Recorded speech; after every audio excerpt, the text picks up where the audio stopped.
Folly of the fear of death. Therefore death to us is nothing, nor concerns us in the least, since nature of mind is mortal evermore. And just as in the ages gone before we felt no touch of ill, when all sides round to battle came the Carthaginian host, and the times shaken by tumultuous war under the eerie coasts of arching heaven shuddered and trembled, and all humankind doubted to which the empery should fall by land and sea. Thus when we are no more, when comes that sundering of our body and soul, through which we're fashioned to a single state, verily naught to us then no more, can come to pass, not move our senses then. No, not if earth confounded were with sea, and sea with heaven. But if indeed do feel the nature of mind and energy of soul, after their severance from this body of ours, yet nothing 'tis to us who in the bonds and wedlock of the soul and body live, through which we're fashioned to a single state. And even if time collected after death the matter of our frames and set it all again in place as now, and if again to us the light of life were given, yet that process too would not concern us aught, when once the self-succession of our sense has been asunder broken. And now, and here, little enough we're busied with the selves we were aforetime, nor concerning them suffer a sore distress. For shouldst thou gaze backwards across all yesterdays of time, the immeasurable, thinking how manifold the motions of matter are, then couldst thou well credit this too. Often these very seeds, from which we are today, of old were set in the same order as they are today. Yet this we can't to consciousness recall through the remembering mind. For there hath been an interposed pause of life, and wide have all the motions wandered everywhere from these our senses. For if woe and ail perchance are toward, then the man to whom the bane can happen must himself be there at that same time. But death precludeth this, forbidding life to him on whom might crowd such irk and care, and granted 'tis to know. Nothing for us there is to dread in death, no wretchedness for him who is no more. The same estate as if ne'er born before, when death immortal hath ta'en the mortal life. Hence, where thou seest a man to grieve because when dead he rots with body laid away, or perishes in flames or jaws of beasts, know well, he rings not true, and that beneath still works an unseen sting upon his heart, however he deny that he believes. His shall be aught of feeling after death, for he, I fancy, grants not what he says, nor what that presupposes, and he fails to pluck himself with all his ruse from life, and casts that self away, quite unawares, feigning that some remainder's left behind. For when in life one pictures to oneself his body dead by beasts and vultures torn, he pities his state, dividing not himself therefrom, removing not the self enough from the body flung away, imagining himself that body, and projecting there his own sense as he stands beside it.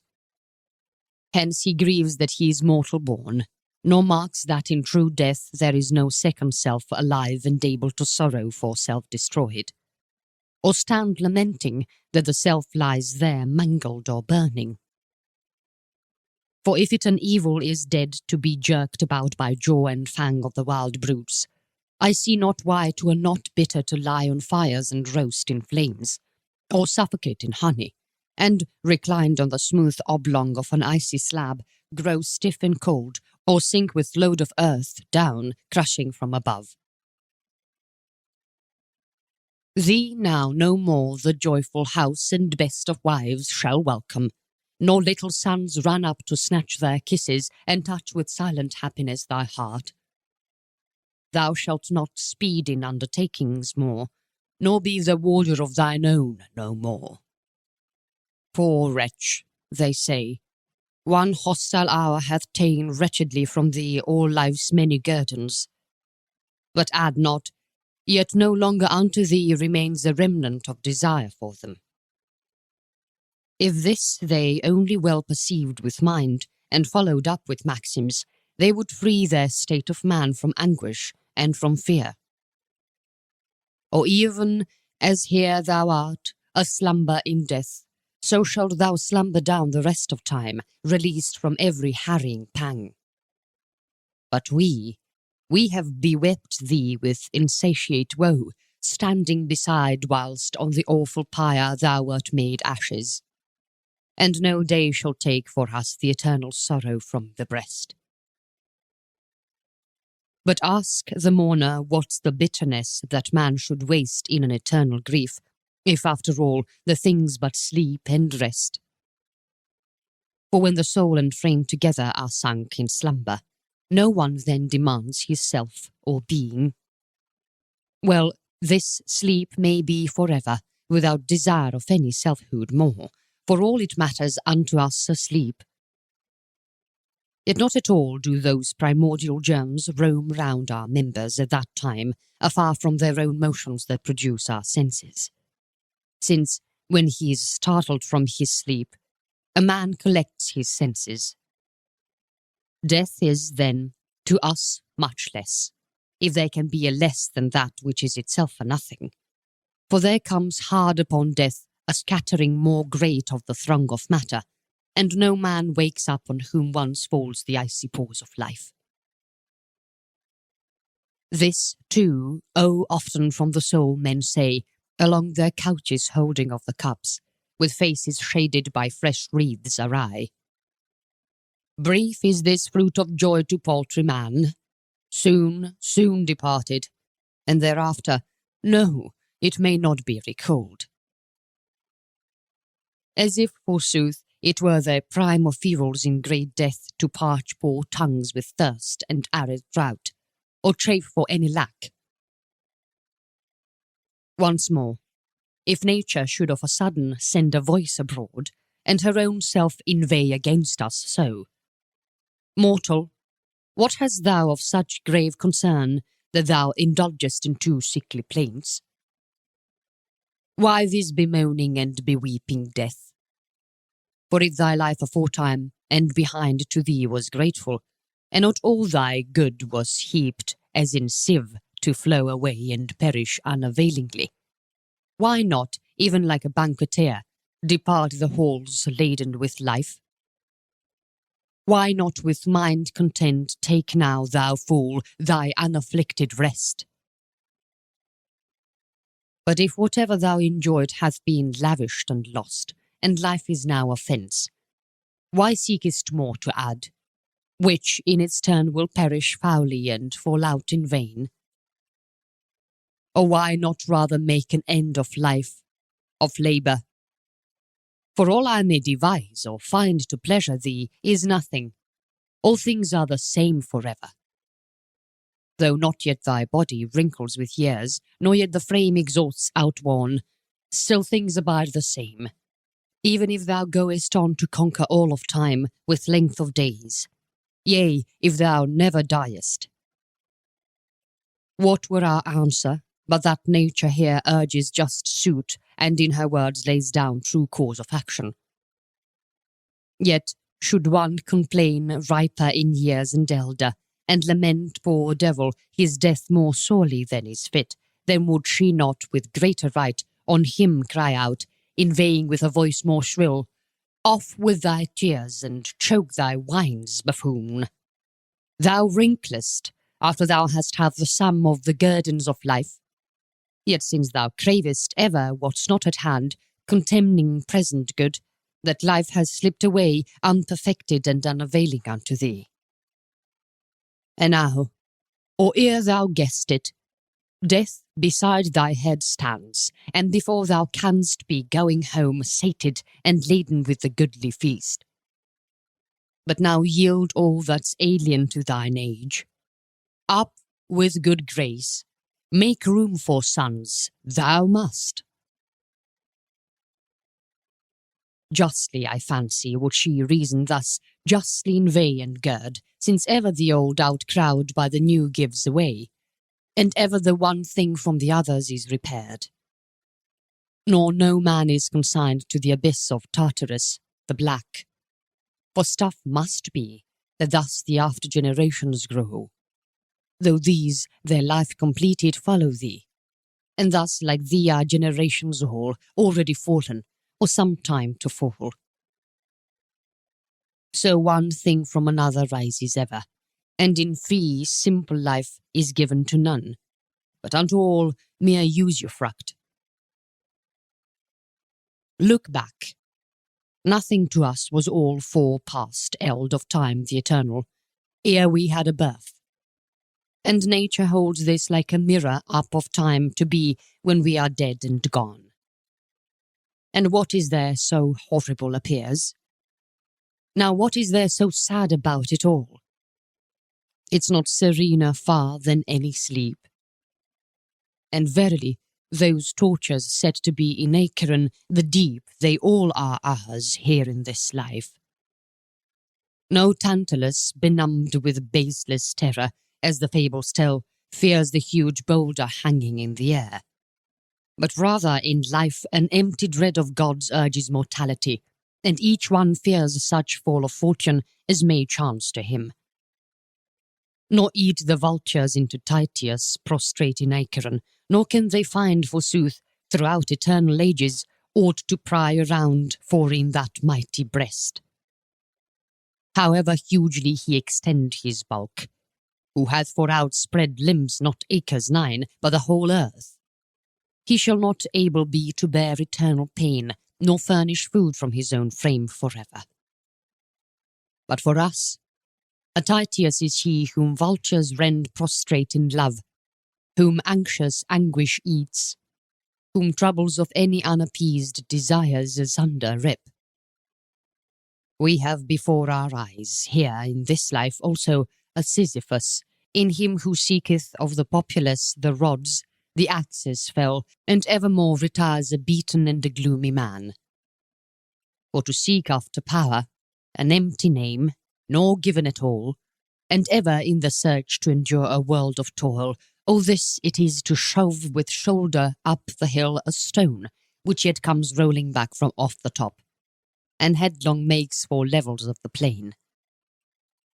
Then to be always feeding an ingrate mind, filling with good things, satisfying never, as do the seasons of the year for us, when they return and bring their progenies and varied charms, and we are never filled with the fruits of life. Oh, this, I fancy, 'tis to pour, like those young virgins in the tale, waters into a sieve, unfilled forever. Cerberus and Furies, and that lack of light, Tartarus, outbelching from his mouth the surge of horrible heat, the which are nowhere, nor indeed can be, but in this life is sphere of retributions just, and expiations for evil acts, the dungeon and the leap from that dread rock of infamy, the stripes, the executioners, the oaken rack, the iron plates, bitumen, and the torch. And even though these are absent, yet the mind, with a forefearing conscience, plies its goads and burns beneath the lash, nor sees meanwhile what terminus of ills, what end of pine can ever be, and feareth lest the same but grow more heavy after death. Of truth, the life of fools is Acheron on earth. This also to thy very self sometimes repeat thou mayest. Lo, even good Ancus left the sunshine with his eyes, in divers things a better man than thou, O worthless hind. And many other kings and lords of rule thereafter have gone under, ones who swayed o'er mighty peoples. And he also, he who whilom paved a highway down the sea, and gave his legionaries thoroughfare along the deep, and taught them how to cross the pools of brine afoot, and did contemn, trampling upon it with his cavalry, the bellowings of ocean, poured his soul from dying body as his light was ta'en. And Scipio's son, the thunderbolt of war, horror of Carthage, gave his bones to earth, like to the lowliest villain in the house. and finders out of sciences and arts, and comrades of the Heliconian dames, among whom Homer, sceptred o'er them all, now lies in slumber sunken with the rest. Then too Democritus, when ripened eld admonished him his memory waned away, of own accord offered his head to death. Even Epicurus, when his light of life ran out, the man in genius who o'ertopped the human race, extinguishing all others, as sun in ether arisen all the stars. Wilt thou then dally, thou complain to go? For whom already life's as good as dead, whilst yet thou livest and lookest? Who in sleep wastest thy life? Time's major part, and snorest even when awake, and ceasest not to see the stuff of dreams, and bearest a mind beset by baseless terror, nor discoverest oft what's wrong with thee, when like a sotted wretch thou'rt jostled along by many crowding cares, and wanderest reeling round with mind aswim. If men, in that same way as on the mind, they feel the load that wearies with its weight, could also know the causes whence it comes, and why so great the heap of ill on heart, not in this sort would they live their life, as now so much we see them, knowing not what 'tis they want, and seeking ever and ever a change of place, as if to drop the burden. The man who sickens of his home goes out, forth from his splendid halls, and straight returns, feeling in faith no better off abroad. He races, driving his Gallic ponies along, down to his villa, madly, as in haste to hurry help to a house afire. At once he yawns as soon as foot has touched the threshold, or drowsily goes off in sleep and seeks forgetfulness, or maybe bustles about and makes for town again. In such a way, each human flees himself, a self in sooth, as happens he by no means can escape. And willy-nilly he cleaves to it and loathes, sick, and guessing not the cause of ail. Yet should he see but that, chiefly then, leaving all else, he'd studied to divine the nature of things, since here is in debate eternal time, and not the single hour, mortal's estate, in whatsoever remains after great death. And too, when all is said, what evil lust of life is this so great subdues us to live, so dreadfully distraught in perils and alarms? One fixed end of life abideth for mortality. Death's not to shun, and we must go to meet. Besides, we busied with the same devices ever and ever, and we are at them ever, and there's no new delight that may be forged by living on. But whilst the thing we long for is lacking, that seems good above all else. Thereafter, when we've touched it, something else we long for, ever one equal thirst of life grips us agape. And doubtful 'tis what fortunate the future times may carry, or what be that chance may bring, or what the issue next awaiting us. Nor by prolonging life take we the least away from death's own time, nor can we pluck one moment off, whereby to minish the eons of our state of death. Therefore, O man, by living on, fulfill as many generations as thou may. Eternal death shall there be waiting still. And he who died with light of yesterday shall be no briefer time in deaths, no more than he who perished months or years before.